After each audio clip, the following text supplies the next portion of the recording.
Hopefully, everyone should be able to hear me. Um, everyone should be able to hear me. Oh, there's 2 viewers. Hey guys, welcome to the stream. In the chat, please let me know if you can hear me okay, or if it's too loud or anything like that. Um, yeah, like the title says, we are definitely. Oh, it's No Holds Barred I was gonna say No Holds Barred Network rather than No Holds Barred Wrestling rather than No Holds Barred Network. Cool, and of course Robert is here. Cool, awesome. Awesome. You guys can hear me pretty well. Uh, wow, just an overwhelming BTE episode 200 just wrapped up. This is the first time that I got super passionate about being the elite. I never took any notes of on being the elite, and hopefully it doesn't. These are my notes. So, oh my god, I'm so bad with angles and stuff like that. But as you can see, I actually did take notes during the match. I figured that the match was a must-see match. I never really thought of, ever thinking Matt and Nick will ever wrestle. Fight each other one-on-one. I never really thought that until they introduced the idea of what if that could happen. But to give you a little bit more perspective of like what I do is that this whole entire Poison Ivy book, it's amazing it's not really like blurred out with my green screen and stuff. But I'm gonna try the best that I can. It's just like story time, guys. All of this here are all my wrestling notes and ideas and stuff like that that I try to put into place with the Square Circle podcast and what to do with this. And like when I do my podcast, when I talk about AEW Dynamite, I kind of remind myself that, hey, this is what happened in this match and this is how the match went. So that's what all this is here for. Cool. I honestly thought they weren't just gonna jump right into the match of Matt versus Nick, and I was not expecting it the way that it went down. I just wasn't expecting it. I wasn't expecting the probably like 2.5 throwbacks that they did for WWE mentions, and we all know that Twitter is gonna rip them apart for why can't AEW be AEW? Why they always have to ride on WWE and talk shit about WWE or do this or do that. Everyone needs to remember that we're all wrestling fans, and no matter what we watched growing up, we're still always going to be fans of the business. Like, let AEW take shots at WWE. Let WWE take shots at AEW. It only creates a better environment, a better competition. But at the end of the day, we got into this business because we fell in love with something. And we got into this business because we fell in love with the idea of doing these crazy entertainment moves and these crazy stories and stuff like that. So they pay tribute to, I'm saying 2.5 days, because it's probably like maybe 3 in whole. No, probably 2.5. I will probably correct myself a little bit later. But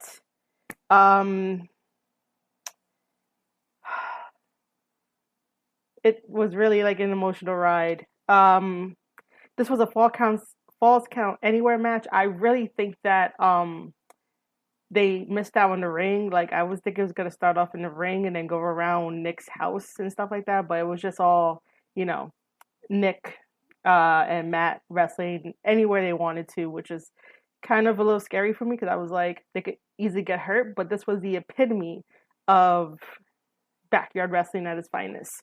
But obviously, they've been professionals for so many years that it doesn't look like a backyard wrestling match. I have seen a really horrible backyard wrestling match or a secret location match this past week, which was horrible. Maybe I should have the word view it so that way you guys can know my pain. It was really bad. I guess I'll just do my usual I didn't even introduce myself at all.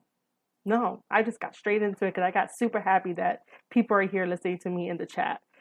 And yeah, ladies and gentlemen, welcome to the live Square Circle podcast on twitch.tv. This is where I talk about professional wrestling, and I'm just going over the completed episode of Being the Elite, episode 200. And this is how the match started off. These are my notes, and if for people that did not get a chance to watch this live, you guys will be able to watch this on YouTube and also hear it on my Anchor podcast as well. I'm just all over the place, so bear with me. This was amazing. I hyped myself up so much for this episode. This is like the most hype I ever got myself hyped for anything else in the world. Don't know what's wrong with me. It's kind of funny how Matt comes out and then Nick does a sneak attack, jumping off of the I put balcony in my notes, but jumping off of the barricade, which he lands on Matt to try to get a quick count there, but that doesn't work. They're fighting on the tennis courts where Matt had thrown Nick against the tennis net, but Nick is very agile, so he just jumps over it, and then Matt launches himself into like a cannonball spin to like hit Nick, which I thought was really great acrobatics without like ring ropes to do all that kind of stuff. So just the sheer will of using, your legs and the importance of not skipping leg day. Because I don't know if anyone would actually be able to do it if they skip leg day. So give me one quick thing here. I would like others to join on YouTube from Twitter to hear, this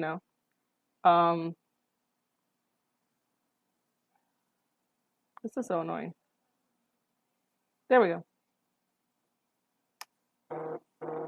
Okay, that's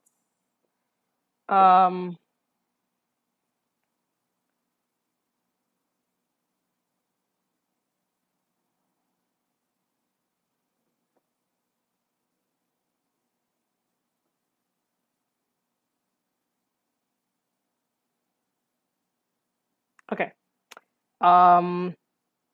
There was the sliced bread attempt that Matt had did, but Nick had blocked it, and then it wasn't technically a super kick, it was just a mule kick, but we're just gonna say, hey Vortex, what's up? But we're just gonna say that it was the first super kick of the match, even though it was a mule kick. Nick does that moonsault, which looked really, really good. And then Nick does some clubbing axe handles to the back of Matt because Nick really wants to work on Matt's back. As they go up the stairs, Matt had taken over. I guess he had hit him in the stomach. I was, thank you for hosting me, Vortex. Vortex, you're the best. I'm guessing when they went up the stairs, Matt had probably hit him in the stomach for that. And then while they're battling out up there, Matt does a back body drop to Nick. I'm good, Vortex. I'm just like super excited after watching Being the Elite episode 200. I know you don't know anything about wrestling, but here you are. You're gonna be learning about wrestling soon. But yeah, I'm just going over it for Being the Elite 200. That's all it is. I really love that you're here. The funny part is that they used the golf court. Luckily, no one was injured when Nick backed up into the wrong way. I thought that was like hilarious. And then obviously Matt and Nick are fighting within the golf court. I thought it was really gonna crash.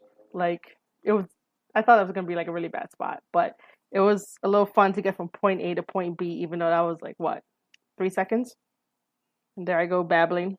They start fighting in the gym. There's a lot of counter moves and stuff like that. There's that snap power slam that Matt does to Nick on the floor. Nick kicks out at 2, and then Matt does a fake out. Nick blocks, thinking that Matt's gonna punch him, but instead Matt takes control and does a DDT on Nick onto the floor.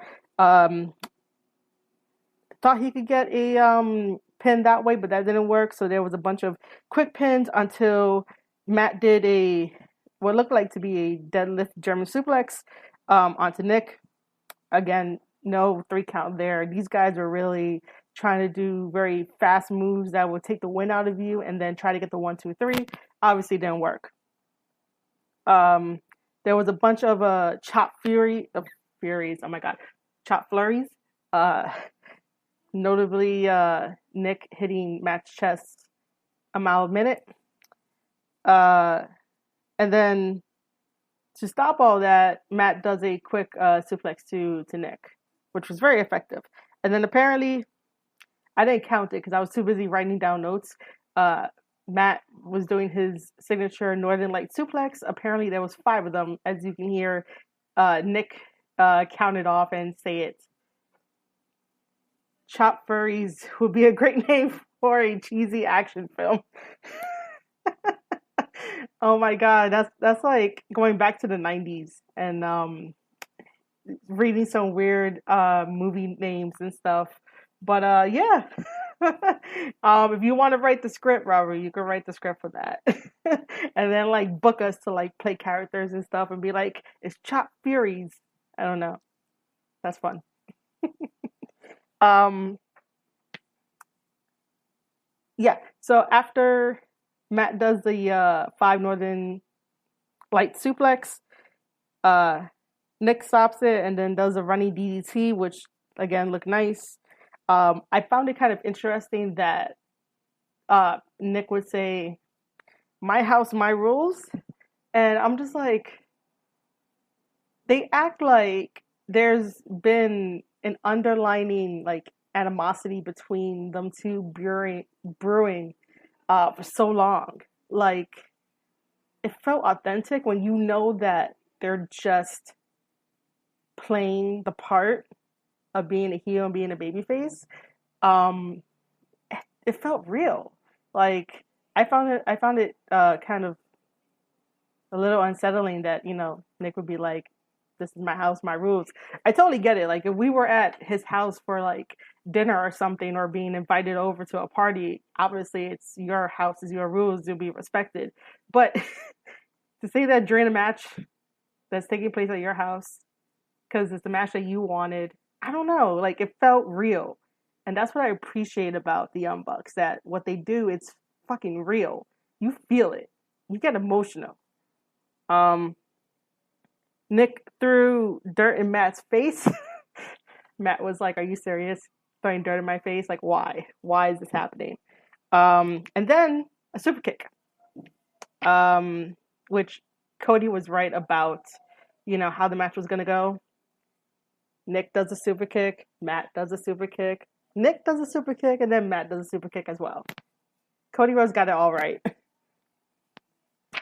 And then Nick put Matt on the table, only for Nick to climb up to the top part of the deck to do a swanton bomb onto Matt, thinking he's going to get the victory. But then again, I was going to say that Nick is no Jeff Hardy, but then again, the swanton dive was never really like a finisher move where like no one kicked out of.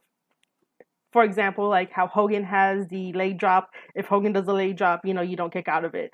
John Cena with the F5, you don't kick out of it. No, not F5, the AA.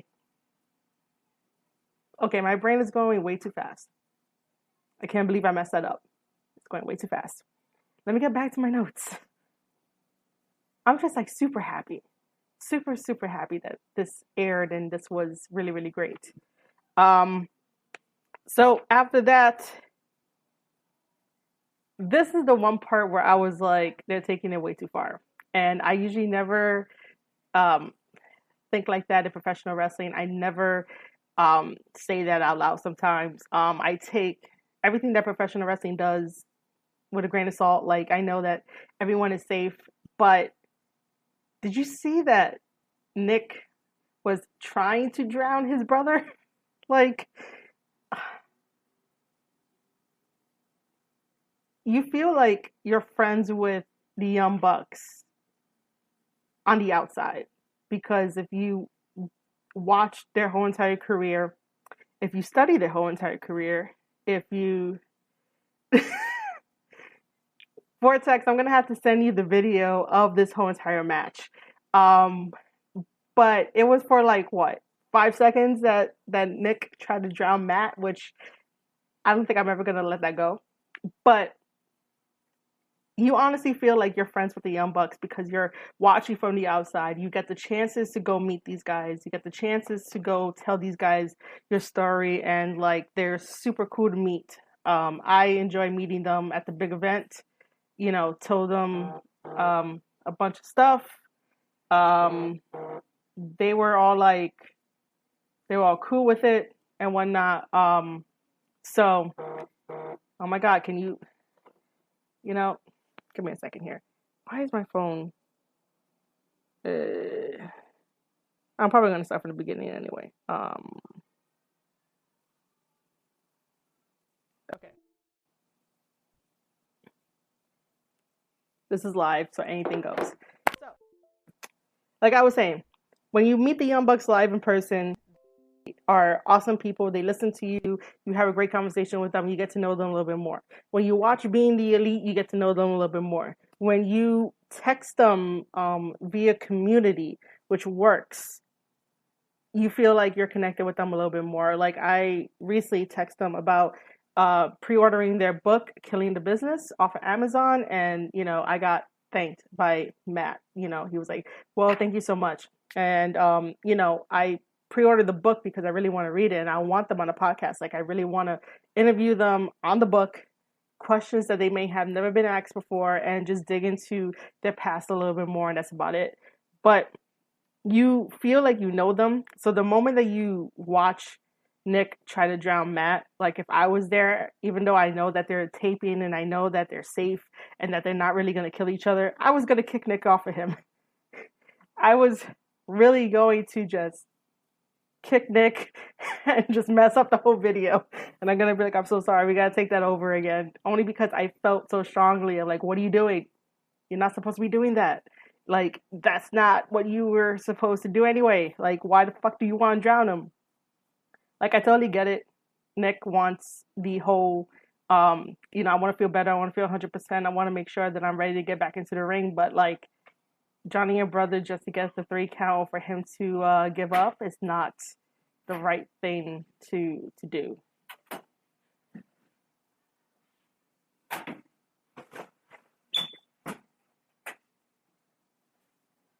You want to say hi to everybody on Twitch? All right, he didn't hear me. When family members come from the outside. So that's what happened. I would really have kicked him off his brother, but luckily it was only like what 3 seconds, 5 seconds tops. Nick comes, no, sorry. Matt comes back up, spits the water in his face. It's one of those moments when you realize their characters are not just heel face. I know, that's what I felt too. I felt like this was a little bit more deeper, like there's something there at the core of it all, and it's not just a heel face thing. Like everything that Nick was saying up to this point for episode 200, it was felt just like that. But that's a very good observation for that. Aside from that, they are fighting around the pool to where both the guys are on the board of the pool where you make your splashes and everything. And I thought the coolest thing that Matt did was the Canadian Destroyer into the pool. And my first thought is, how do you guys not drown by doing such a sudden move? And then all of a sudden, it's like, bam, let's try to do a count. It's funny that the referee had to make a splash into the pool and then do a 1, 2, 3.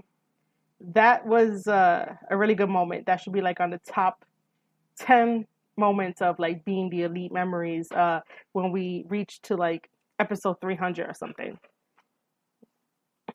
After all that, I thought it was pretty funny that Nick was all like, calm down, Matt.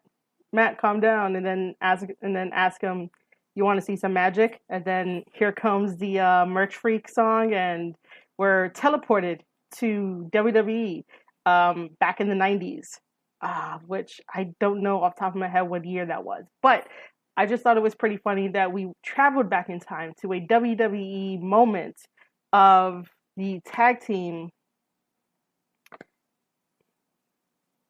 Hold on.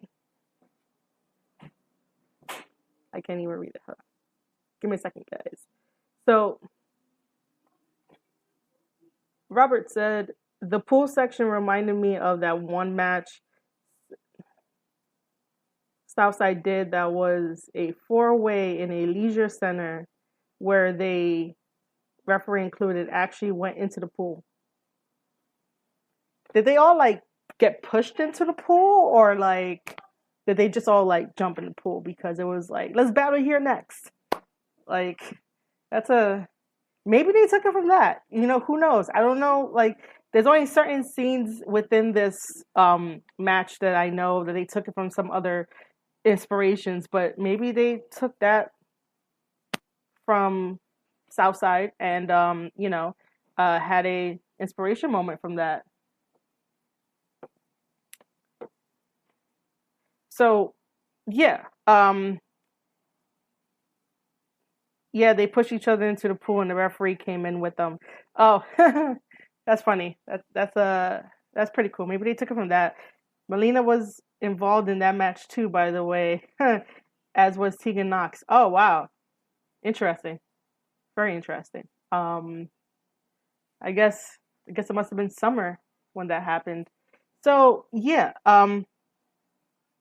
other than that, after Nick has said you want to see some magic, we are transported back in time to WWE when we had the tag team of Marty Jannetty and Shawn Michaels. I think throughout the Young Bucks' career, they've always been called that, or at least talked about in that regard, for that tag team status. As we all know, and for those of you that don't know, the tag team of Marty Jannetty and Shawn Michaels ended it is not a word, ended at the exact same, I guess, prop of the barbershop. Brutus the barber, Beefcake was there, and in order to break up the tag team, that is what they did. The exact thing you saw in Being the Elite 200. Shawn Michaels drives Marty Jannetty through the glass, and that was it. Yes, it was definitely a tribute to that. I marked out inside. I didn't really mark out loud. I was like, oh my God, like, are you guys really going there? Like, I was not expecting that. That's the first thing I wasn't expecting. Actually, I should say second thing I wasn't expecting. The first thing I wasn't expecting was not having a wrestling ring like how they had for the other matches on the other Being the Elite episodes. This one was definitely no ring there. But this is the second one that I was not expecting that to happen. But it was done well. I totally enjoyed it. At first, I thought, I was like, did Matt really wear this like back in the day, like really, really back in the day when he first started? But then I realized as they panned out what it was, and it was exactly that. It was a tribute to Marty Jannetty and the Heartbreak Kid, Shawn Michaels. After that, we are transported back to the present time.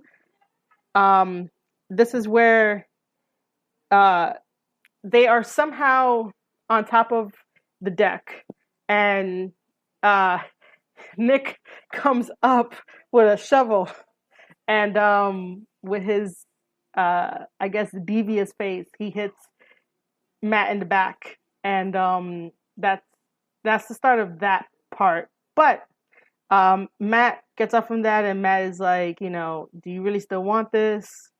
He doesn't really want to hurt him. He gives Nick some super kicks, and then apparently brings out the shoe that had a lining of thumbtacks on the bottom of it. And this should be a tribute to when they super kicked Candice LeRae, a female wrestler, when they had that intergender match, the Young Bucks versus Joy Ryan and Candice LeRae, and they made her bleed. Um, so that should be for that, which I thought it was pretty fun. I was just like, wow, they're actually, you know, going back in time and stuff. Uh, I hate this. I found the shovel hit hilarious because of, oh my god, because you could blatantly tell he did the shovel hit on the wood and they just hit it using the camera work. Yeah, honestly, when I was watching Being the Elite 200, I think it was my internet. It was unsyncing everything, so everything was a delayed hit, and everything was a delayed sound, and everything was a delayed dialogue. So that was really funny. I got a kick out of freaking Nick's face um, when he came up with the shovel and hit his brother. Like I got a kick out of that. Um, Oh, I'm going way too far ahead. Wow. Okay, let me back it up a little bit. I already spoiled something. But after the shovel hit, right? This is why I need to like look at my notes cuz I'm not going to, I probably should have my notes like right here. Um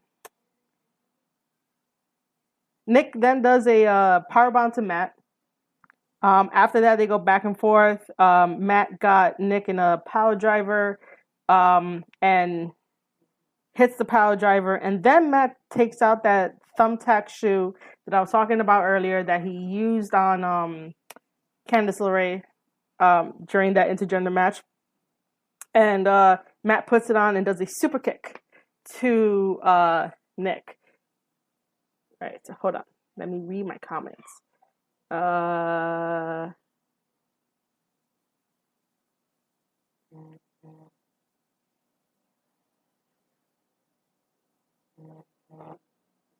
I feel like they deliberately made the editing on.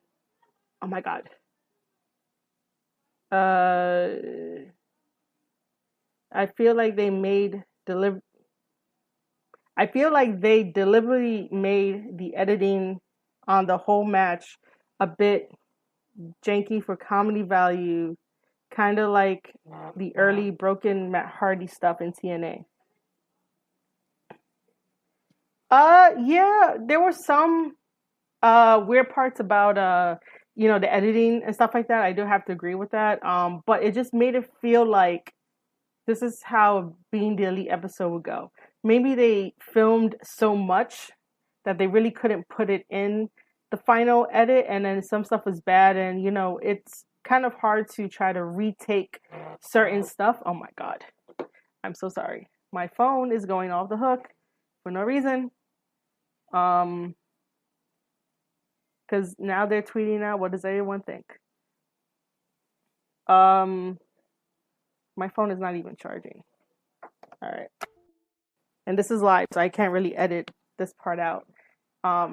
Maybe I will re-listen to everything and do it. But so yeah, I think that they had a lot of stuff to edit down to, and then like if they do certain moves and didn't take it right, you don't want to constantly keep doing the same move over and over and over again. It would have been cool if this was like done in one take. Like if it was done in one take, they would have been like YouTube gods. That's I'm saying that right now. If Being the Elite episode 200 was done in one take rather than doing this, doing that, then editing and putting it together for the final cut for all of us to watch at 2, they would have been YouTube gods at that point. So aside from that, this is the third tribute to WWE. Is WrestleMania when Ric Flair and Shawn Michaels wrestled, and that was Ric Flair's retiring match. And that one scene gets everybody every single time, where Shawn Michaels is at the corner. He's getting ready to do the super kick, which he which we all call it, and he calls it the sweet chin music. He's getting ready to do it in the corner, and Ric Flair gets up, has his dukes up, but he's already tired, and he knows it's coming. He knows that this is going to be the final um, nail, and that he's not going to kick out of this. Shawn Michaels mouths the phrase "I love you," runs, super kicks Ric Flair. That's it. 1, 2, 3. The Young Bucks pay homage to this by Matt doing it to his little brother, and I thought that was really, really. I don't want to say the word cute, but that was really great. And then after Matt does that to Nick, Nick is on top of safety stuff because Matt flies off and does an elbow drop onto Nick, and then Matt gets the 1, 2, 3. And that is how the match between Matt versus Nick ends. Matt Jackson picks up the victory. He was not my pick. And if he hears this, I hope we can still be friends. But he was not my pick. Nick was my pick. I think that Nick needed it to prove himself, but he felt better after the match. So I guess win-win for both brothers and stuff like that. So it was a very emotional match. Start to finish, I was not expecting what they were doing.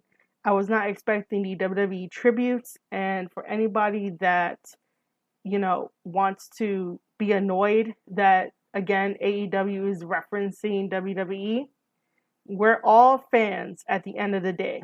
We did not come into this business to love it, to only be like one-sided and completely one-sided. There's wrestling and there's art and there's emotional stories within everything that wrestling does. So to try to tell people that you should not be making tributes to another company or, making fun of another company or, making jokes about another company, grow up. Everybody makes fun of everything. It's all in good fun until someone gets hurt. It's always the until stuff and the but stuff. But so far, no harm, no foul has been done whenever AEW takes a shot at WWE. Plus, anyway, these guys grew up on the product. So if you grow up on the product, what are you going to do? You're going to imitate everything. You're going to redo everything. Maybe put a twist to it, but you're going to redo everything because history repeats itself.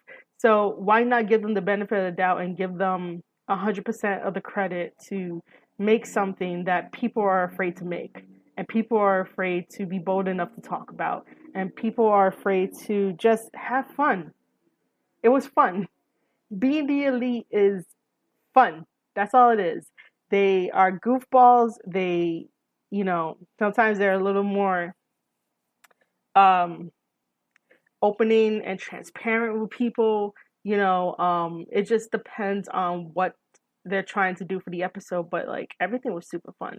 I enjoyed the episode so much. And then they did the montage video of all the episodes, and I tweeted out, "I'm not crying, you're crying," and that was super emotional.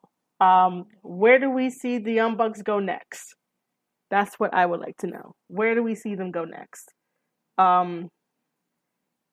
They might end up going to Japan only because Carl Anderson and Luke Gallows already confirmed themselves to go to Japan, and I guess this can segue into the WWE releases, even though I want to do a official podcast and my ideas and thoughts about where the released WWE talent can go.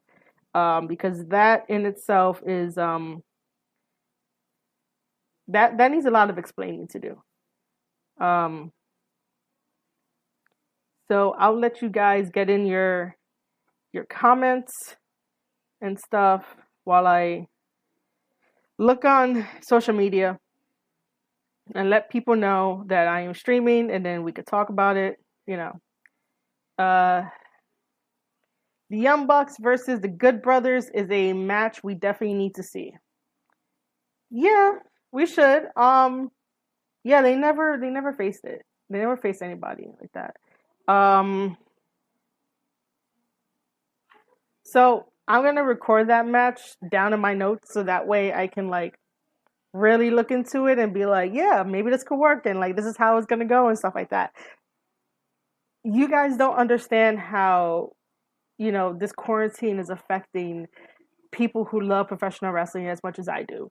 And I know like I don't show it on Twitter all the time. I don't make videos and I don't, do stuff like that. That's only because I grew up during the 90s. So, like, sometimes I don't have the be consistent factor that everyone else has. I have the, if I put it out, I'm going to put it out.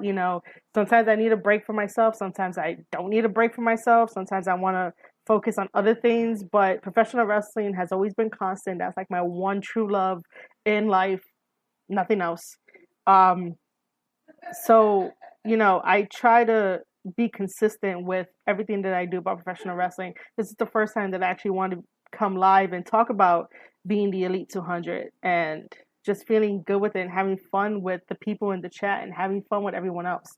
Because wrestling brings us together no matter what. And during this lockdown, it just ruined all my plans lined up for 2020, man. So, like, for an example, if this whole thing didn't happen, um, in March, hold on.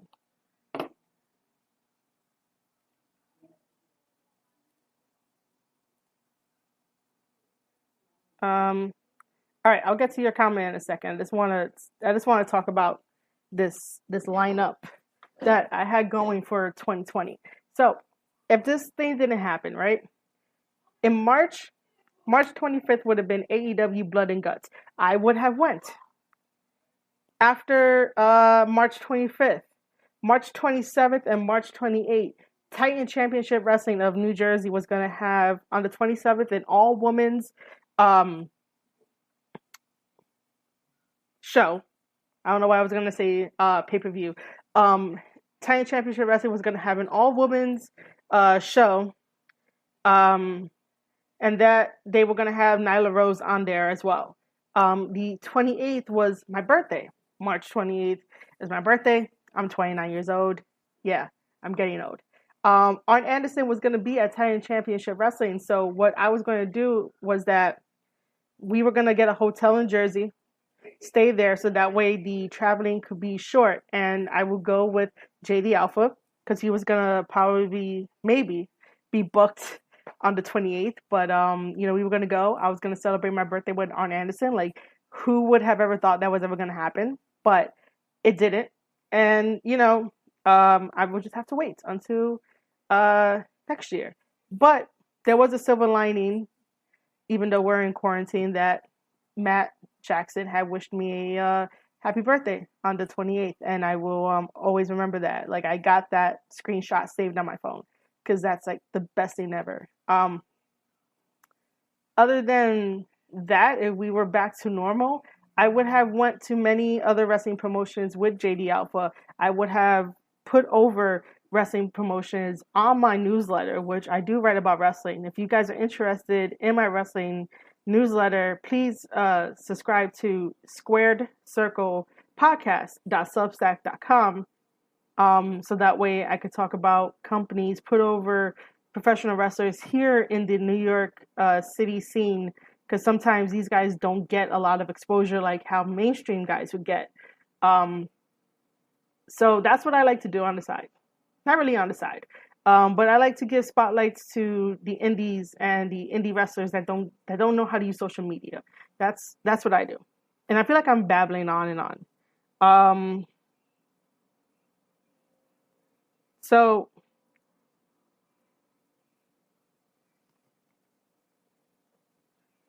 uh, I I need to take a breather. I would definitely read your comment in a moment, but yeah.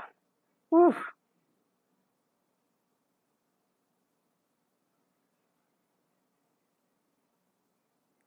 I don't know if we should rewatch it for like anyone that doesn't get the context. Um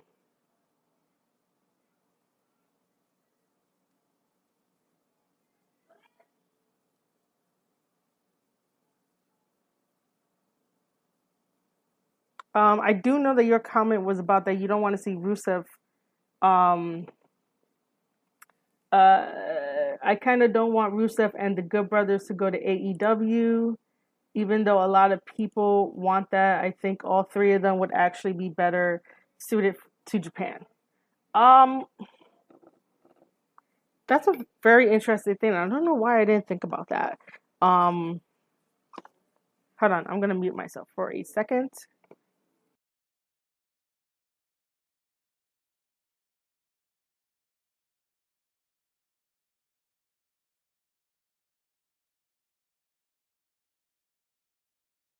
I'm talking so much that my throat is getting dry. Let me just put this here for a second. Uh,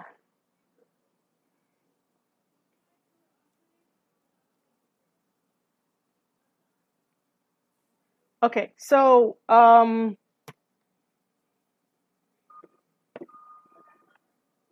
right, so this is what we're gonna do. Um, I don't know how well you guys are gonna see this if I were to bring it up, but let me do this. Is it window capture? Should be window capture. Oh, okay. Uh, oh wait, you guys don't see anything yet.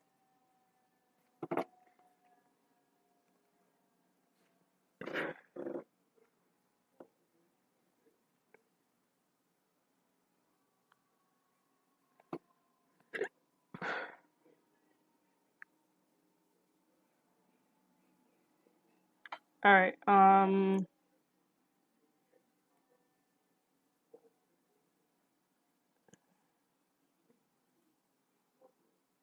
don't know where to put this at now.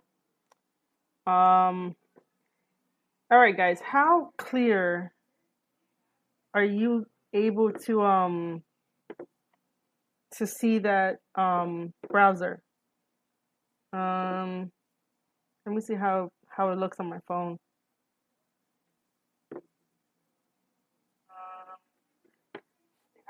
How it looks on my phone.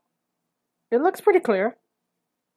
It looks pretty clear. It's probably gonna cut me off, but I want you guys to probably see it. Like if I were to, okay, if I were to do this. See, Windows Capture doesn't do what I want it to do, so I can't have it that way. I am not the smartest person. Oh wait, it does. It does. It does. I forget that this is a delay. Um. Okay, so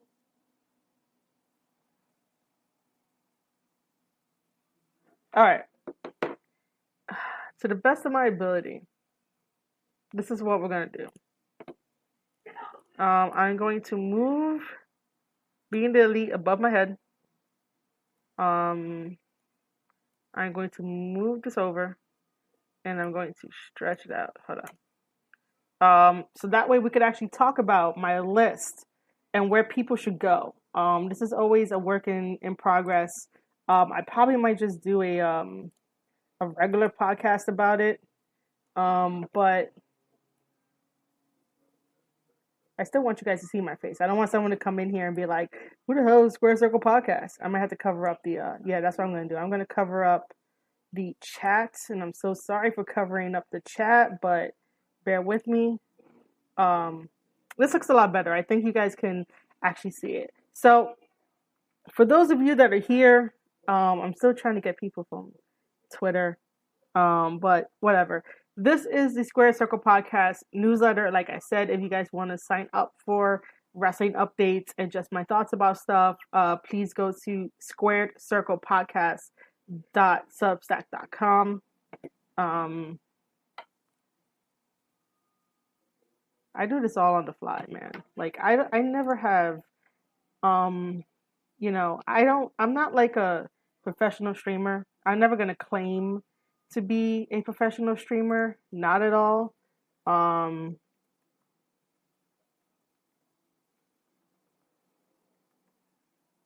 you guys can look at my imperfections, it's totally fine. Because if I'm not making light of it, then I guess it's fine. but I am making light of it. I'll just shut up. Um, where did it go? Oh crap! Where did it go? Oh my god, that's not cool. Let me do it again. I think I should just keep this all in the final edit, just because it'll be kind of weird. It'll be like there's no context about what I'm talking about.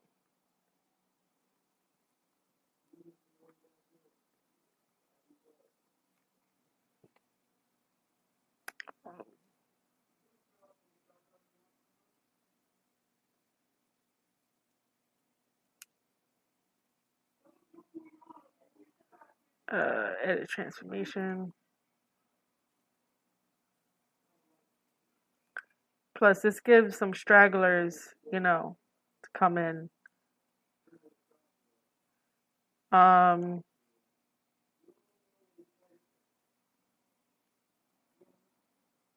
okay. Maybe I should change the color. Um,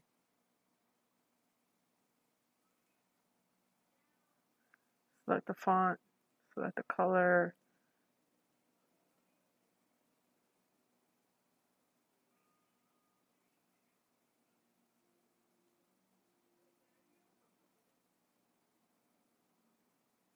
Okay, black is not doing it. Um, I'll leave it white.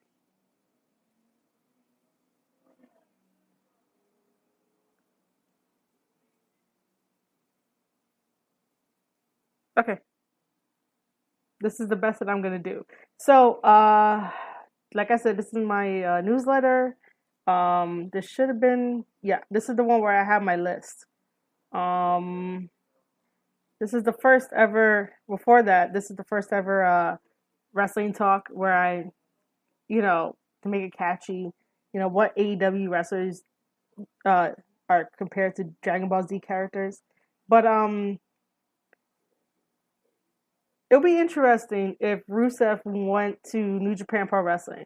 I wasn't thinking of that because I don't know if he would like to travel.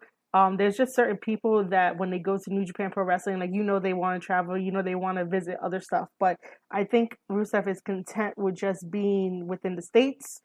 People do know of Rusev now, so if he did go to New Japan Pro Wrestling, I mean, he'll probably be big there. But I don't know if that's something that he would be comfortable with. Carl Anderson and Luke Gallows, they're comfortable with it, so they're fine. Um, but my pick, I said to put Rusev in Ring of Honor, just because I don't want him to go to AEW just yet. Just because I'm like, everybody that WWE released, everybody wants them to go to AEW, and I understand that. It was the same thing back in the day where WCW guys that they got released, they went to WWE, or WWE released the people, they went to WCW, and vice versa. I get it. AEW is a big time promotion. That's why fans want certain wrestlers to go to AEW because they know that they'll be treated right. However, does it work financially and does it work story wise? If AEW has nothing for Rusev, then why would he be at AEW? Um, the same thing with Carl Anderson and Luke Gallows. If they want to go back to Japan, that's totally fine. But then again, I even wrote here, what else do they have left to prove in New Japan Pro Wrestling? Like, what else do they have to do? I don't really know what else they have left to do. Okay, so let me read this comment. I feel. Oh no, that's. Oh my god, I hate this. Uh, the chat within the OBS is supposed to make it feel like it's better, but it's not. Okay. Um. Okay, so that's what you said. Okay. I think Diana will go to AEW. They could honestly do with having more female talent right now. Yeah, but they don't have enough time. That is what AEW's main problem is that they don't have enough time when it comes to doing the shows now, because now it's on, on lockdown. They don't have. I don't think I should mention that because of lockdown, because they don't have enough time with this and stuff like that. Um, AEW could use more women on their roster, but at this current time, let's just work with what we have. Um, Deanna would definitely be a great addition to it, and maybe she'll evolve her character more. But I don't think AEW needs to stockpile on any more talent until the right time. I understand that sometimes you can't always have the same reoccurring people on television, but I just think that is way too many people at the moment, even though it doesn't probably feel like that.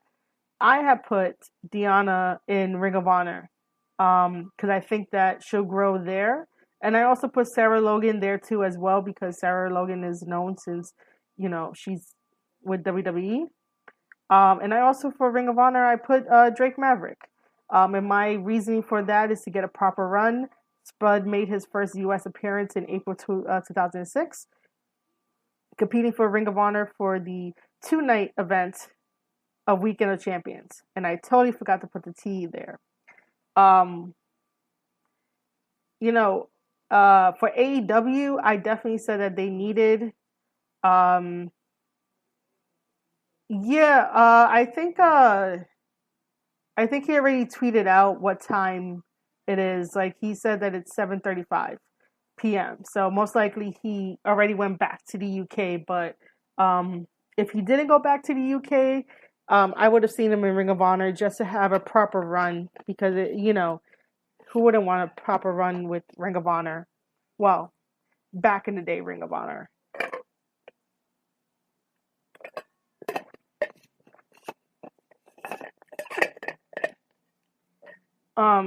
So for AEW, I have Mike Chioda as a referee. I mean, they could always pick up more referees.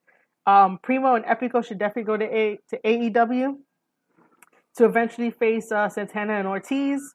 I said Rowan should go to AEW to join the Dark Order. It will be obvious, that he will go there because Brody Lee is there as the leader of the Dark Order. So hear me out on my idea, right? Brody Lee is the leader of here I go again. Brody Lee is the leader of the Dark Order. If Rowan comes in, Rowan could be Brody Lee's right-hand man. So whenever Brody Lee is not there, he's in charge. And I had remembered that someone had asked me, well, what about, Evil Uno? Like, what's going to happen to Evil Uno then? Evil Uno is the general of the Dark Order. He was the face of the Dark Order. He was the stand-in until they reached the decision to make Brody Lee the leader. And, it makes sense. The way that they have it, the structure that they have. So that's why I would want Rowan to go to AEW. So obviously he can join the Dark Order. And then if Brody Lee is not there to call and, set things straight in the structure, he's there to do it too. Yes, it definitely does write itself. I put Zack Ryder on here, aka Matt. I'm gonna mess up his last name, so Matt C. Only because on Twitter somebody was like, he should go to AEW to team with Cody. It'll be like the life of Zack and Cody and stuff like that. I thought it was fun. I put him there. But did you guys read how much of a dick he was to The Miz on Instagram for no reason? The Miz just poking around saying, to Zack, and you laughed at my t-shirts. To be honest, that new t-shirt that Zack Ryder has, that t-shirt is the most stupid t-shirt I have ever seen. Just because it says not there, it makes it to the number one spot on Pro Wrestling Tees. What? Like, come on, man. Um, I don't know, man. I don't know. He wouldn't be a fit. Zack Ryder, Matt Cadonia, would he's always been on his own. He's always been like the lone wolf and always did everything by himself. Like try to be the first ever.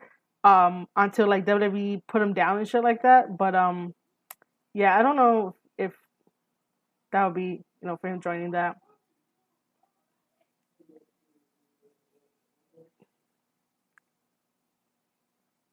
If he joins the inner, if wait, oh the inner circle. Oh my god. Okay, wait. My brain thought that it was the equivalent to the Dark Order, and I was gonna say, "Damn, you're burying him." But yeah, that would be a swerve to be in the inner circle. But then again, um, Zack Ryder has always been looking out for him and him alone and stuff like that. It's never been about let's try to be in a really good tag team or whatever. And then for AEW, I put Aiden English to go over to AEW.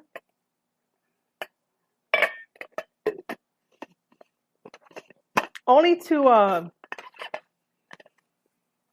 only to be like an interviewer slash wrestler and to prolong this witty feud between Peter Avalon, the librarian, and Brandon Cutler about them both being losers. I just think that Aiden will add a little more flair to it, and maybe we could get the ball rolling with that. Um, all right. I can't even. Okay. Zach shows up looking like he's going to help Cody, but then he low blows Cody and rips his shirt to reveal an inner circle shirt. Basically, like Hulk Hogan turned on WCW. Oh man, I mean, I could see that, but I think people will probably call it a mile away. Um, yeah, I don't know. I don't know if I want that. And what is it with like everybody turning on Cody Rhodes and like low blowing him? Like, what is that? Why is that a thing? You know? So those were my picks for AEW, my picks for New Japan Pro Wrestling, my picks for Ring of Honor and TNA. Now, quick confession time, guys. I no longer watch TNA. I stopped watching TNA in 2006, 2007, and never looked back. I understand that TNA is making strides now. TNA is doing some, wonderful things. TNA is doing a lot of firsts, with Tessa Blanchard holding a men's title, all the power to them. I don't know why I was swinging around the remote control, but I no longer watch TNA. So what I did was, out of the goodness of my heart, I said that No Way Jose should go to TNA. He probably fits in more. And this Alexander Jaksic guy, I don't know who he is. And I don't remember him. And I really don't remember him when he was on NXT. And he needs to go to TNA to get some character, maybe something, but I really don't know him. Um, I don't, I want No Way Jose to be awesome. It was the first time that, someone like me who's half Puerto Rican can get behind No Way Jose, even though No Way Jose was a Dominican, should be Dominican. But either way, he was Spanish. I got behind him. I definitely like him and stuff like that. I just wish that WWE used him more, rather than not being a jokester and stuff like that. And when we come to the indie part here, other stuff like NWA, smaller promotions and appearances, Mike and Maria Kanellis can do whatever they want. Kurt Hawkins can do whatever he wants. He has the school here in Long Island. Um, and Kurt Angle can do whatever he wants. Okay, so I honestly can't see No Way Jose going to another major wrestling company, to be honest. I think he'll just be a free agent on the indies for a while. That's fine too. I would like No Way Jose to be on the indies for a while. That's not a problem. He could build his reputation back up. He could be a serious wrestler or something like that. But I don't know if I were to go as far as to say that TNA is a major company if you're going based off of my list. I can see Angle having one big last match against a big indie name who could carry him to a decent match. I mean, with everything that we know, he did that quick interview with CVV. I'm gonna get that guy's name wrong, but you guys watch CVV. Um, I don't know I do not know who his opponent should be. If Kurt Angle wanted to have one big last match and that's it, and he's off, to the sunsets. But he looks like he's been really good. Considering that he gets stem cells to help out his neck and stuff like that. But I don't know who he would fight. I really don't know. Um, whew.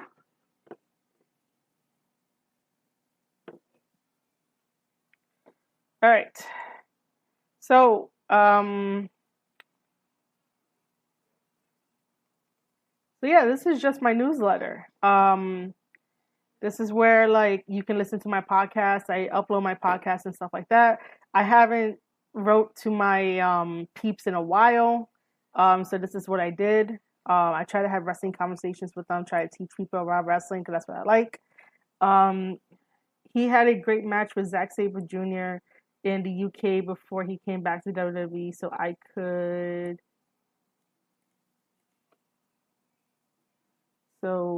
could see that happening again.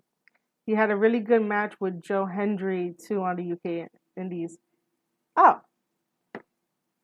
well, I mean, Joe Hendry and Zack Sabre Jr. are way two different styles. And I've seen both of them, and they're both great, but they're like totally two different styles. And that goes to show you how great of a wrestler Kurt Angle is. He can hang in the ring with two wrestlers with two different styles, two different times. When I talk about me writing about wrestling companies and the shows that I attend to, I wrote about BWF, which is Bronx Wrestling Federation here in New York City. Once upon a time in the Bronx, I did that. So as I click on it, I got you covered. I am Marie Shadows of the Square Circle Podcast, and I write about wrestling companies, and I got you covered for all the action. Stuff like that. The pictures that I would take. My camera is not the best. I can't wait to get a new camera, but take some pictures during these matches, even some women's matches and stuff like that. Give you a breakdown of what's happening. This tag match was pretty cool. I really enjoyed the pictures that I took. This team here, Sambo Show, is a really good indie team here. They were really like on point with really good tag team moves and stuff like that. These were their opponents. Chris Barton, who is the Bushwick Beast and the half tag team with Dom. He's pretty cool. Nikos Ricos also comes to BWF to wrestle and stuff like that. So I give you guys like a freebie of the match. I write about the match. This is a highlight one with Mantis and White versus Rufus and Mad John. Mantis is an amazing indie wrestler. Here at Square Circle Podcast, we put him over. His favorite line is, "This is my garden," and we do it every time whenever we play Animal Crossing and stuff.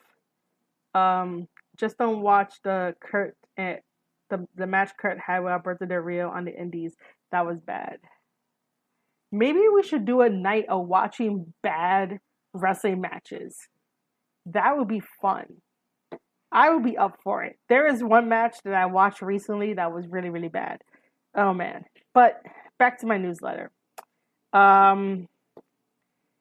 This is my opening line for this. Mantis believes the world is his garden and that we ordinary humans frankly don't belong. Yep, that is what Mantis does.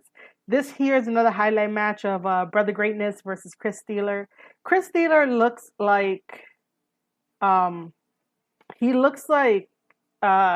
Spears. Let me Let me pull this up for you guys.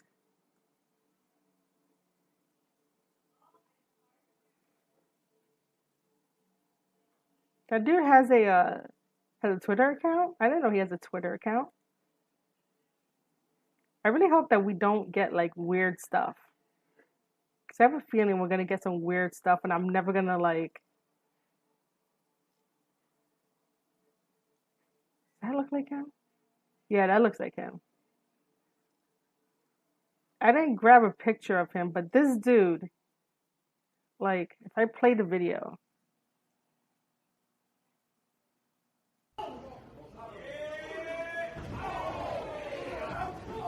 yeah, see, he looks a little bit like Sean Spears. Well, a lot.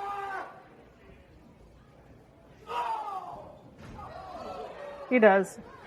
Um,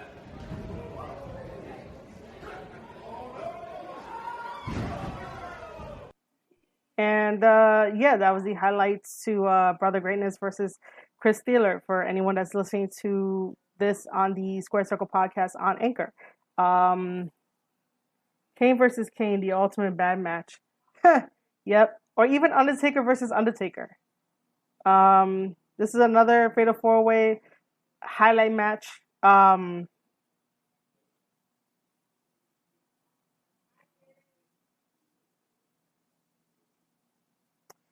This guy right here is Josh Glide. This guy right here is Sebastian Cage. We got Leland Parker here, and we got JD Alpha here. JD Alpha is the man and the professional wrestler who has never played WWF No Mercy. Um, Brothers of Destruction versus Chronic. Now that was bad. We might have to visit that match. This is a picture of them. They were a tag team long ago. They were really great as a tag team. Leland Parker here is a really good indie wrestler. Thank God he came back to professional wrestling. Um, he he took a little bit of a hiatus, and I just remembered that the volume for the highlight match before wasn't on. This is the full match of Alpha's No Mercy. This is really good to watch. This is a grudge match. It's not that long. Of Johnny Santos versus Matt Awesome. There was a so the story behind this is that Matt's dog had passed away, and Johnny Santos was not there for him and his tag team partner. So Matt wants revenge and all that. Johnny Santos wants nothing of it. This is the tag team match of which one's this one? This is BX Strong versus the Sashusin squad. I'm gonna mess it up. Um, this was a really good match. This match had me on the edge of my seat when I was recording this, and it's kind of hard to record your buddies' matches and root for them, and you can't really say anything like, they were really good. By the way, BX Strong is the BWF Tag Team Champions. They are a two-man faction. They are not a tag team. So if you ever see them live and you ever get to meet them, don't ever call them a tag team. They are a two-man faction. And do you know how long that got drilled into my head? So I'm just used to calling them a two-man faction. They're not a tag team. This is the main event of Dom versus TJ Marconi. Another great match. And then this is the end. This is when I had the paywall up. I do not have the paywall anymore for my newsletter. I don't have enough people, and I don't think people are interested in just throwing a few bucks here and there.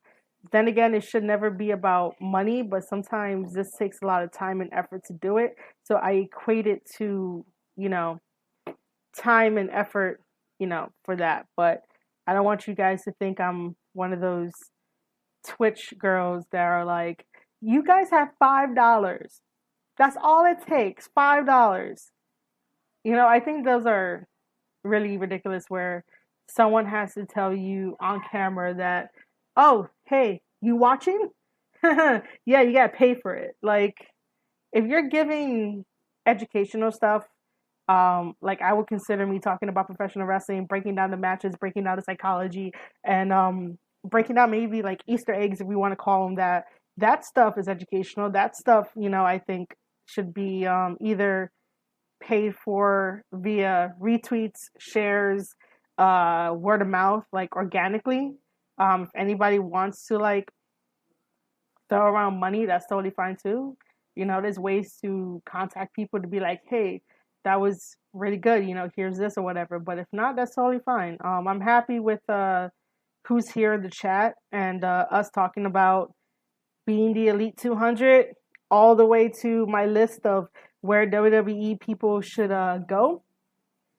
I should say former WWE people should go. And then talking about next time maybe we should watch some really bad wrestling matches and just talk about it. Because I think that's also a learning process too when you get to talk about a really bad match and say how it could be improved and what to do next time. Not necessarily shitting on it because I definitely don't like it when people just shit on things and they never give you a straight answer and they never give you facts and they never give you a constructive criticism. Constructive criticism is more like, well, it would have been better to do it this route so that way the crowd could have got behind you or the crowd could have understood what you were doing, because psychology plays a big part in every single match that happens. There are times where like squash matches don't actually matter. There's other times where countouts and disqualifications and no contest, those things don't matter because no one brings them up, but psychology matters no matter what. And I think I'm babbling on again. But yeah, that is everything that I have. I am really amazed that I got some people to come by and we talked about, my favorite thing is being the elite, being the elite, and stuff like that. So I don't know. I will open it up to questions so I could take a moment and breathe. And I wonder how many people will be down for just watching really bad wrestling matches. That would be great. And I would definitely have to put a disclaimer that says, we are not shitting on you. Not at all. And we've been live for an hour and 20 minutes of me talking about everything. I am super, super happy. I am really, really happy. You guys don't know how happy I am.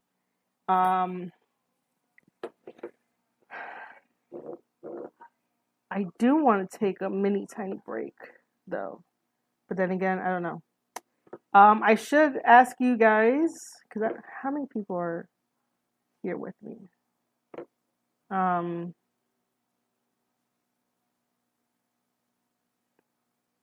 Oh, still?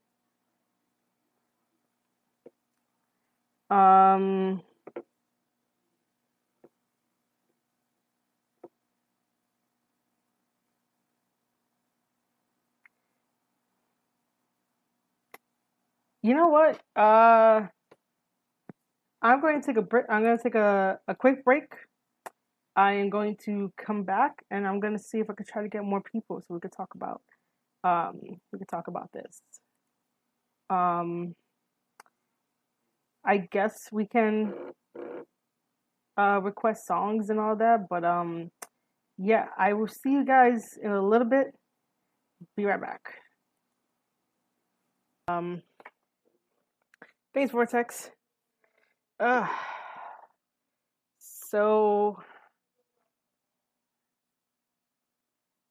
all we have is myself, Vortex, and Robert here.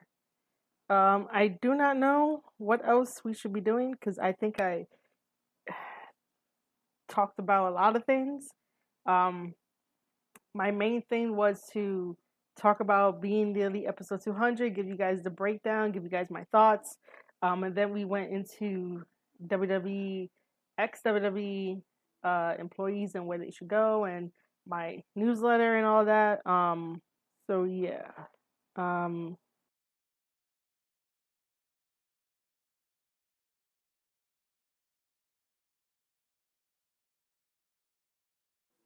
mean, it already premiered. I think it'll be fine. I don't think Twitch is gonna stop us.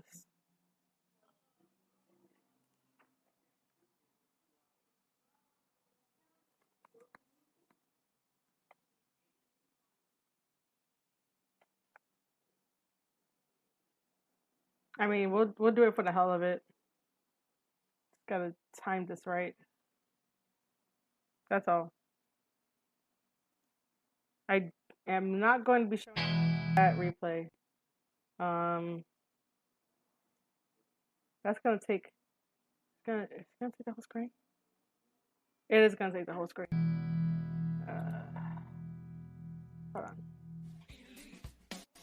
Let me.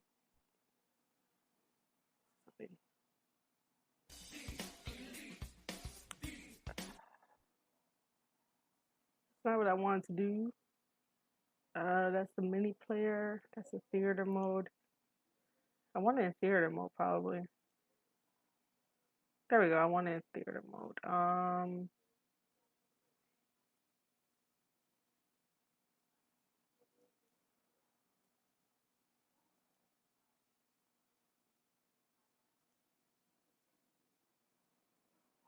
So this premiered 119 minutes ago with 63,000 views.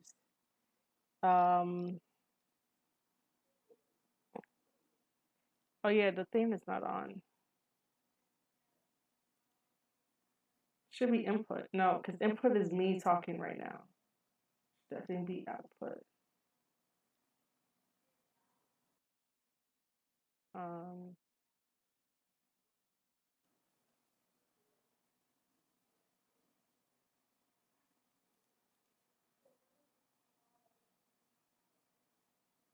Alright, let's switch it over here.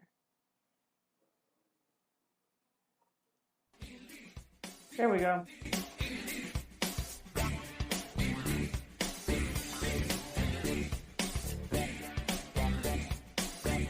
I guess we'll watch it. I guess we watch it until someone tells us no.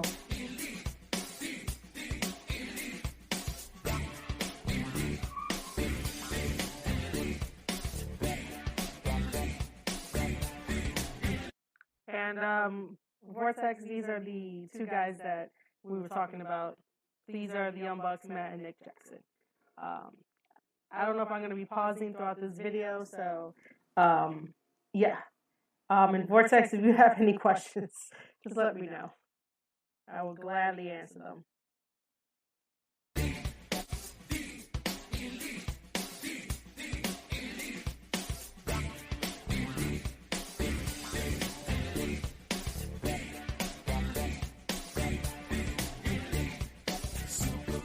$200 episodes. I personally never thought it would have come to this. I would have never guessed this is what we're doing. Brother versus brother. Matt versus Nick. Falls count anywhere. I don't think he's coming after my back. I'm gonna focus on his back. I just hope I don't have to kill him.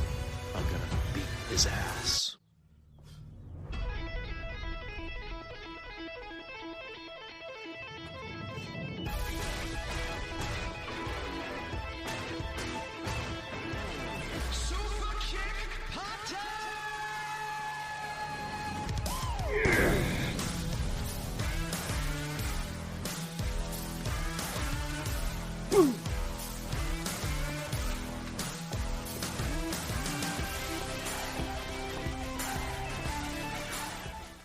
That's right. That was Nick. Typical, right? Typical. He decides not even to show up to his own backyard. Look up. Are you freaking kidding me? Now that's a house show dive. 1, 2, 2. Too early, huh? Not that easy. Where do you think you're going, huh? Oh. See ya. Oh!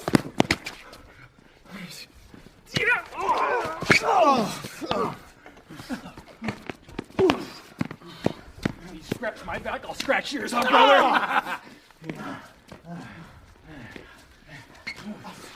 Freaking right. Here we go.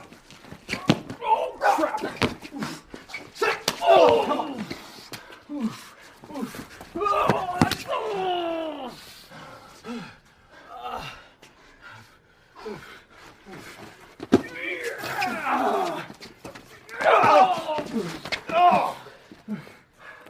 That beautiful moonsault. That beautiful moonsault. I'm good. I wanted this match, Matt.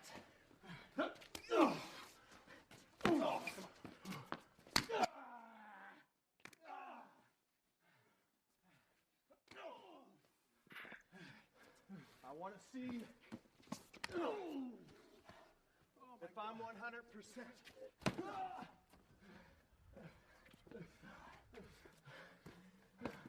This is the part I didn't see. Oh, okay, so he super kicked him. I hit him in the stomach, so I got it totally wrong. He super kicked him. And this is what I was talking about, that they went upstairs. Matt did the first, Oh my God.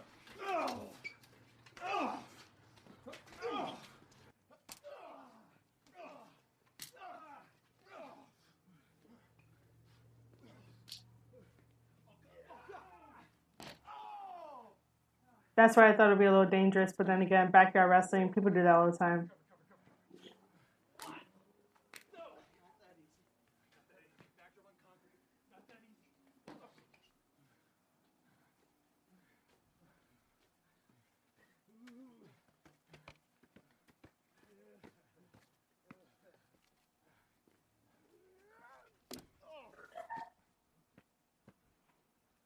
That was a really funny segment to me, using the golf cart.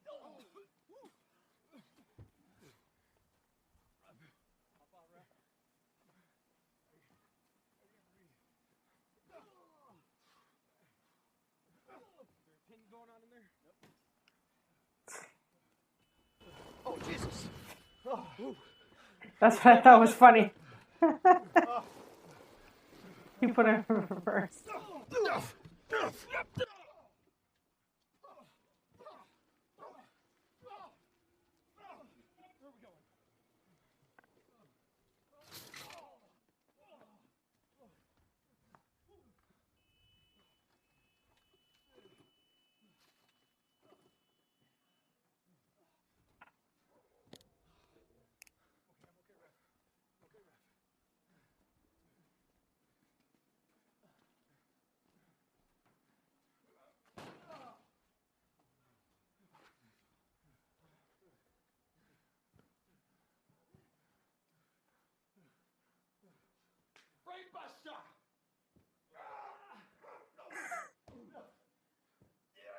Hold on. Vortex said when the Mario Kart double dash goes wrong. That is hilarious. I didn't even think of that.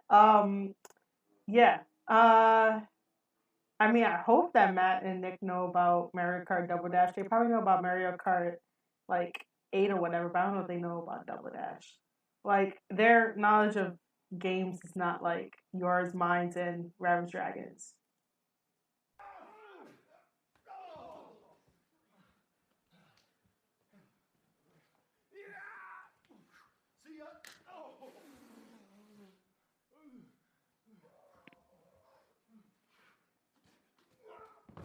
There goes that power slam.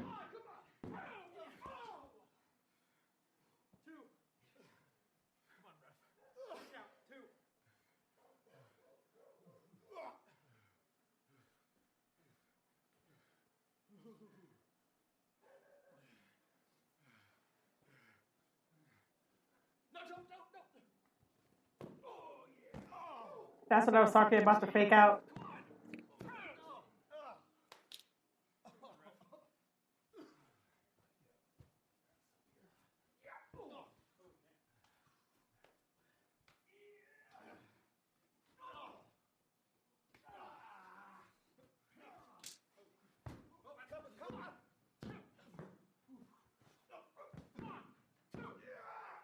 These are all the quick pins.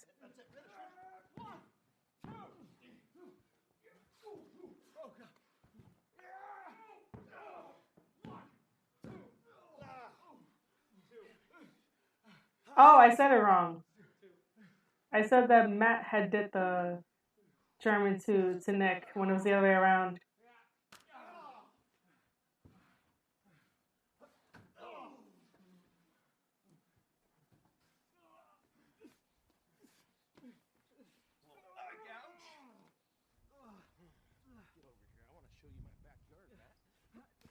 That's hilarious when he's like, I want to show you my backyard. There's a part that's coming up that I didn't mention in my review, which I thought was pretty funny. Those are their kids, and in comes Dana, Mrs. Matt, to close the blinds, and that was hilarious.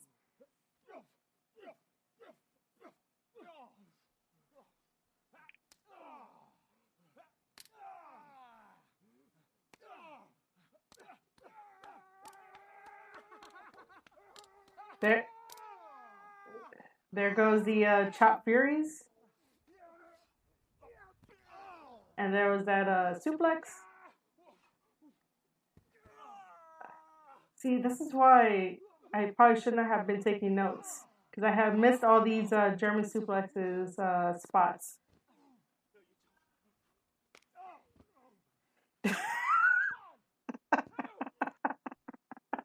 I'm pausing it there because Vortex, that is spot on.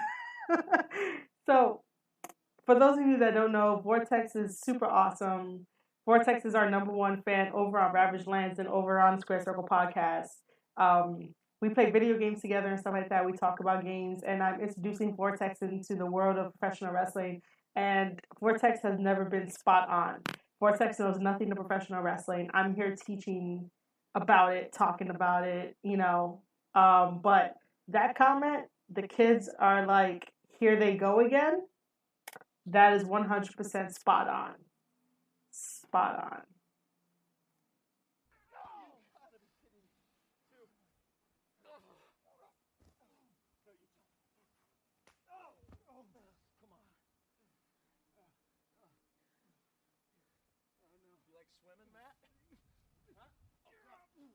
That baseball slide was like super smooth.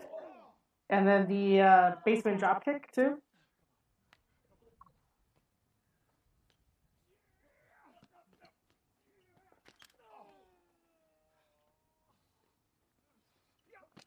Ooh, I didn't see how bad that kick was.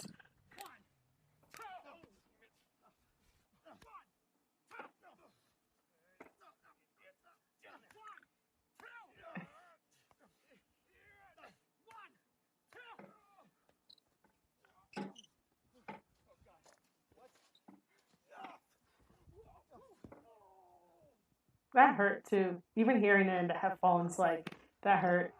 And here goes the Northern Lights. 1, 2, 3. They got the drone too. 4, 5. Okay, so it was 5. Oh, wait. Yeah, it was 5, and then he stops and does the DDT.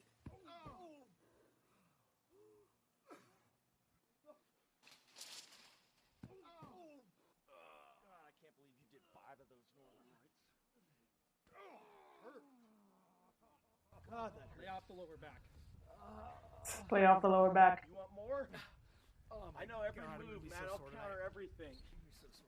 I'll counter everything. You know this. This is the match. I want it. This is my house. It's my rules. Oh, God. Do the Macho Man thing. Let's do the Macho Man. Oh, that's the Macho Man thing? What? And then dirt in the face.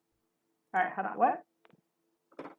I imagine these wrestlers are used to doing all these moves and stunts. Oh, yes. It's called wrestling training. Yep. You learn how to fall. You learn how to tuck your head in, because if you're not tucking your head in, you're gonna kill yourself. Wrestling training, wrestling school. That's where you learn all this kind of stuff from. And then if you're fortunate enough to like learn martial arts and like how to be a stunt double, then that works too for professional wrestling. But yes, they are used to all this. The Young Bucks started as backyard wrestlers, so they're used to fighting in the backyard and stuff like that before they went to go like officially train. That's how almost every wrestler gets their start, by doing backyard wrestling. No, come on. Are you kidding me? Are you kidding me? There goes that super kick. Is that all you got, you prick, huh? Is that all you freaking got, you prick, huh? No, it's not. And I noticed now that was a weird edit cut.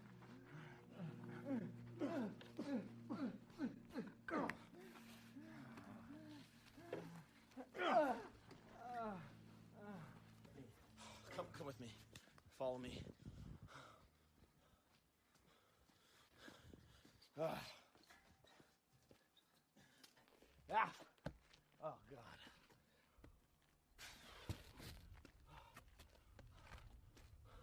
This is how bad I want it.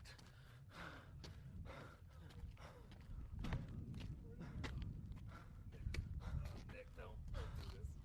Don't do this, Nick. Nick, don't do this, Nick. Please. You're dead. Please don't do this. That is a swanton dive. One! Two! No! Not quite. Two! Two quite. count. Oh, my neck hurts so bad. How's the two, Nick? How's the two? Hey. One. So the part that I was talking about is coming up. Trying to kill me? Exactly. Get in there. Come on. Come on. Oh. I would still like had kicked him off. I would have ran from the side and like drop kick him and be like, "What the fuck you doing?" Brother, you're trying to murder your freaking brother. You're trying to murder your brother. Oh. There goes another super kick. What do you do?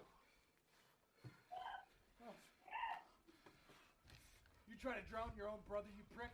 You sick bastard. Oh. Yeah. What are you gonna do? And then this. That is a thing of beauty. That is the Canadian destroyer. I don't know how you don't drown from that. Do your freaking job. One. Two. Oh. That was a two. That was a two. That was three. That was three. Hey, that was a two. Two count. Matt, relax. I'm putting you away. I got relax. the exact. No, I'm gonna put you away. Relax, I got relax. the exact No. trick. Relax. And then here we go. We're gonna be teleporting through time. What you did, you tried to kill me. You tried to kill me. You want to see some magic? No, I don't want to see some magic right now. Well, no. I do. Matter of fact.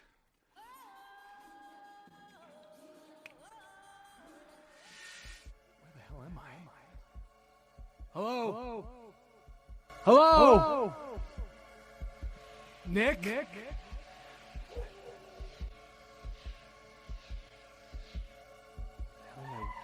am I wearing?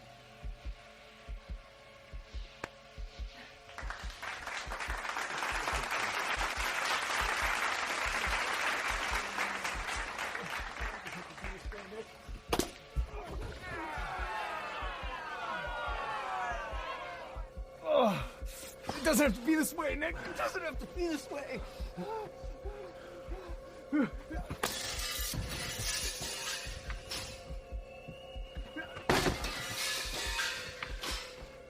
Yeah, looking back at it, I'm like, I don't know why they need to do that twice.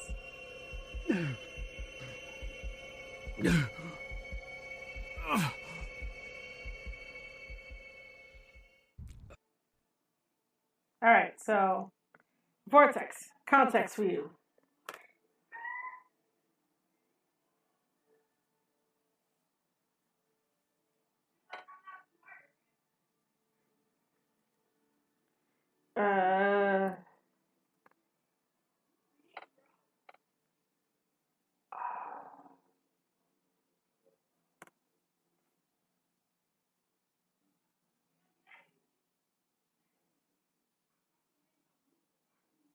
2 minutes. 2 minutes. So this is the context. I'll tell you what I'm going to do. I'm going to turn my back to you right now. And if you want to go on your own, then walk off and leave. If you want to stick together and make this thing work, when I turn around, we're going to shake hands, and we're going to go on a rock and roll like the Rockers can do. They need each other. You know that. Sounds fair. All right, so even more context. This guy right here in red is Marty Jannetty. This is Shawn Michaels. So Marty Jannetty was played by Matt in the Being the Elite episode 200, and then Nick was playing Shawn Michaels. To me.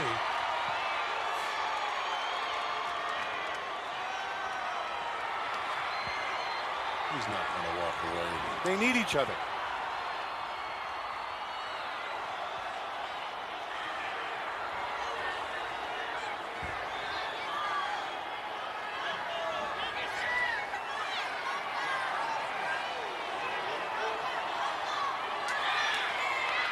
Ladies and gentlemen, the Rockers! Told you. Glad to see that. Told you. Tag team specialists. See, one without the other isn't any good. Oh! Oh, I knew he was going to do that. I just knew he was going to do that. He don't need Jannetty. I told you that off and on. Are you kidding? What a despicable act that was. No! Oh, my God. Right through the glass window of the barber shop. Jannetty tried to dive through the window to escape. Did you see that? Are you blind? What an act of cowardism. Oh, he's hurt. A plate glass window. Oh, look at that. He's busted wide open. We need a paramedic here. Is there a problem with the laws? They're done. They're finished, Monsoon. Yeah, there's a problem with you, Sean. Rockers are history. 1 week away. Is he going to be ready for the Royal Rumble? He don't Look at now. that, bleeding profusely. What's redder than her nails? Get some help over here, will ya? All right. Can you not play? Don't play. Okay. So yeah, Vortex. That's even more context for that little thing. That's just a weird picture. Let's not leave it there. Let's cancel that. Yeah. One of the best moments in professional wrestling history. The breakup of Marty Jannetty and Shawn Michaels. So back to being the Elite 200. No blood? The hell? Where the hell am I now? Nick? Oh! My lower back. Oh my God. I told you I was going to work on It shouldn't be funny, but it's funny. Let's end it. God. You want to end it, huh? Right here, right now, huh? Oh! Oh!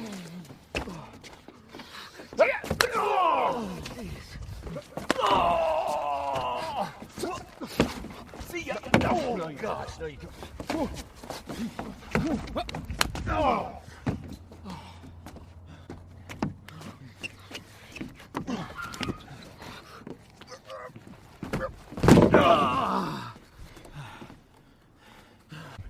One, two.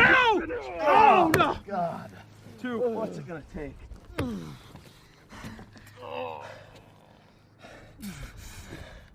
How's your back feeling, huh? This is it. Off the deck you go, man.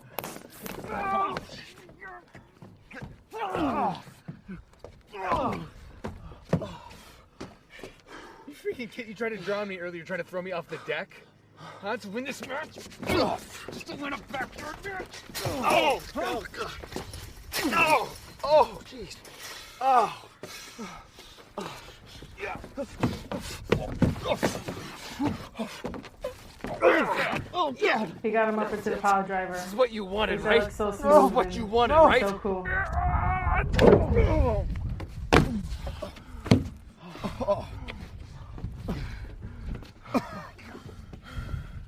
I didn't want to have to do this, but he left me no choice. I didn't want to have to do this, Nick. You've left me no choice. That's the thumbtack shit that I was talking about.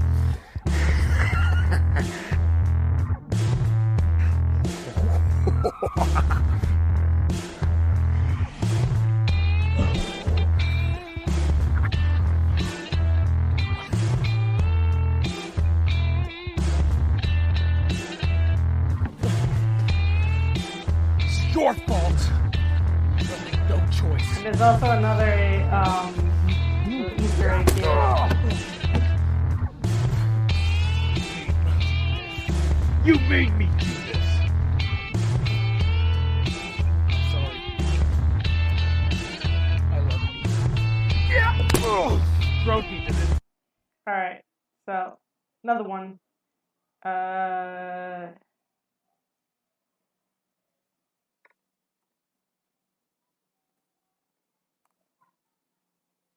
Here we go.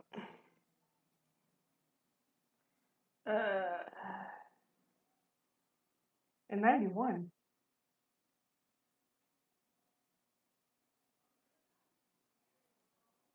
They fought in 91?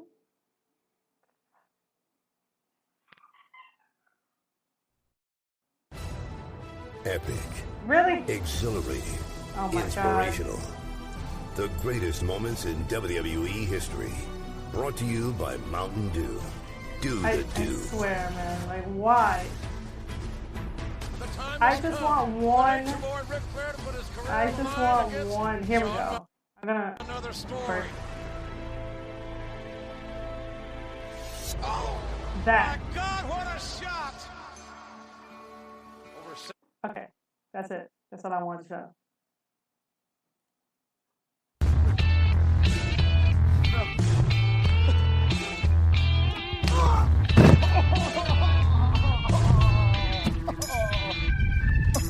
And then they use the drone for the top shot. Ref.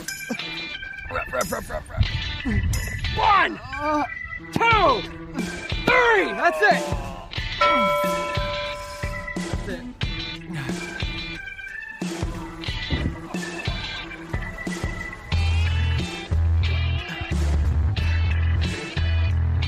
And that's it. Matt won the match. God. But here's the rest of the video for you guys. So now that we did it, you feel better now? It's what you wanted. I know. But you know what? I feel like the fans needed this. Yeah, they needed it. I feel like I needed it. I feel like the world needed some entertainment, Matt. That's why I wanted to do these crazy stunts. But you're clearly not these 100%. cool moves and these cool high spots, and that's I know I'm not 100%, but you know what? I felt pretty damn good. You were great. You were These amazing. last 4 years God. have been the best years of my life, Matt. Can you believe that 4 years ago, would we have ever thought that we'd do 200 episodes of Being the Elite, and here we are. All the blood, sweat, tears, all the travel, all the flights, all the car rides. It was worth it. For the fans, for our families, for the love of entertainment. I would do it all over again, and I would do it with you. Me too. Thanks for giving me my match. Me too. Should we go to some emotional montage? Yeah, covering 200 episodes of Being the Elite. Yeah. Later, June 17, back to Japan. What? Another flight. So we are currently hiding underneath the ring. You guys want to play some soccer? Yeah, let's see. Can't score on me.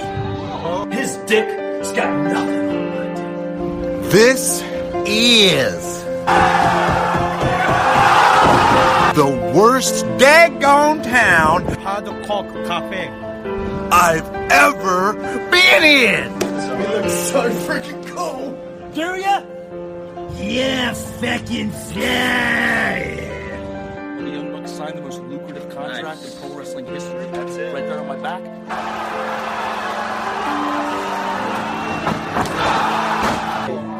Congratulations on passing 100,000 subscribers. That is so cool. We just flew into Tokyo, and I was already handed one of these. Our good friend Kenny Omega was in the news big time last week when it was G1, first guy G to do it. Land at like 10 p.m. Pittsburgh. Now we're in Buffalo. The hand is throbbing.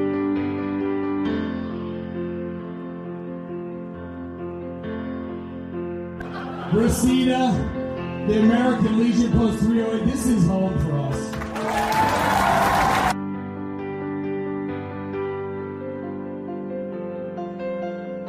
Hey Cody, I'm gonna put you on being the elite. I'm interrupting. What happened? Bullet Club is fine. Well, sewer, there he is, the snake in the grass. The 3-star savior. Hey, Cody. A civil war within Bullet Club. It's the American Nightmare Cody. The leader, Kenny Omega. Been there, we pounded them out, we had your back. Every time you lost, we carried you to the back. Every time you won, we celebrated in the hotel room. And all that time, Kenny, all that time, where was he? We've been seconding you. How many matches have you seconded for us? No, you're upset? No. I'm upset. So excited to announce where we're going to do All In. We are self-financing an event. All In, the goal is 10,000 people. Went on sale 2 minutes ago. In 29 minutes, we sold 10,450. That's awesome. That's it's kind of hard to put words into how we all feel, but I think we're all happy and excited. From undesirable to undeniable. Big day for us yesterday. Yesterday was huge for us. Our Funko Pops. So they are. The shirt too, actually. Yeah, the shirt was as well, but the actual Funko Pops went on sale at Hot Topic, the exclusive Hot Topics. Also, we have a children's book coming out, The Elite Team. Young Bucks Stand Tall is the name of it. It's a book that I wrote. Thank you so much for making this possible. It was pretty overwhelming. It's unreal. All the tweets. We couldn't have done it without you guys, so thanks. What an exhausting weekend we've already had. Tomorrow's the big day, guys. Be proud, guys. Thank you. We all work We're here. hard. We've arrived. Love you guys. Keep it on that.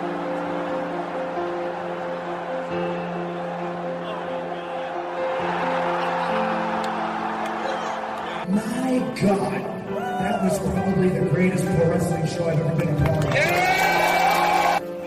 We are sticking together. Let's go change the world. The secret's finally out. Everybody kind of knew and they wanted it. This is what they wanted. What are we doing here, Matt? We're about to sign contracts with All Elite Wrestling. Remember, this is the day that AEW starts. Right here, right now, in Jacksonville. They sent it to me the other day and I couldn't believe it. I just want to show you in person. You'll see. Oh my God, are you kidding? It's a permanent plaque with our faces on it. Sears Center. That's nuts. Put it into their building. The next thing I'm going to do is sign this contract that Matt and Nick are about to offer me. That's it, baby. Congrats.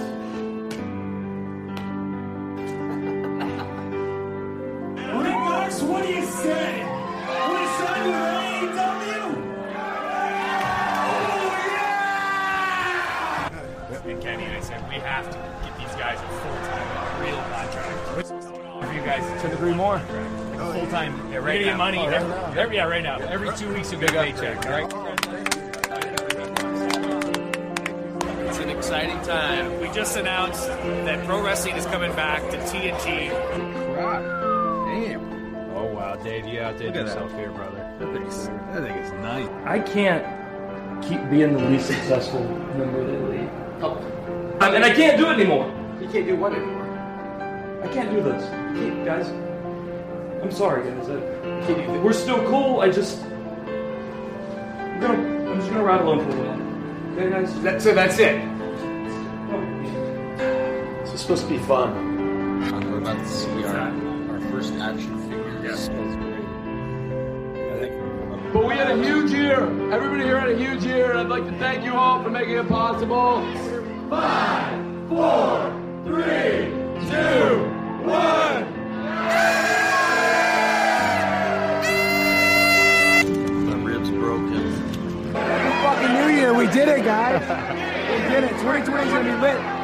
We just had 2 hours of sleep. And my brain is foggy. That's why this business needs guys like us. Strategized about what kind of films we could film for a couple hours. No matter how rough things get, I feel like as long as the three of us stick together, we'll always get through it.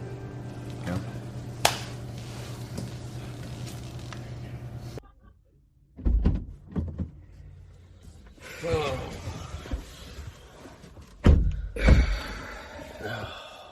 Well, where to next? You know, for the first time ever, I don't know. Yeah. Same.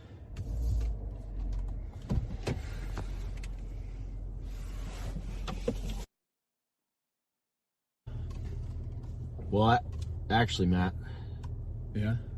There's still that one thing we need to do. Yep. Did you like that video? I hope you did. Okay, bye.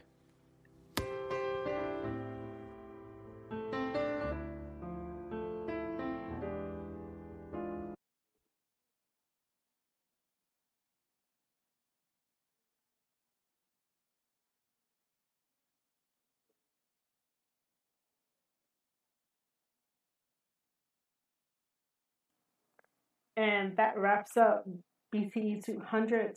Vortex, I hope you enjoyed that and understand why I adore and love professional wrestling.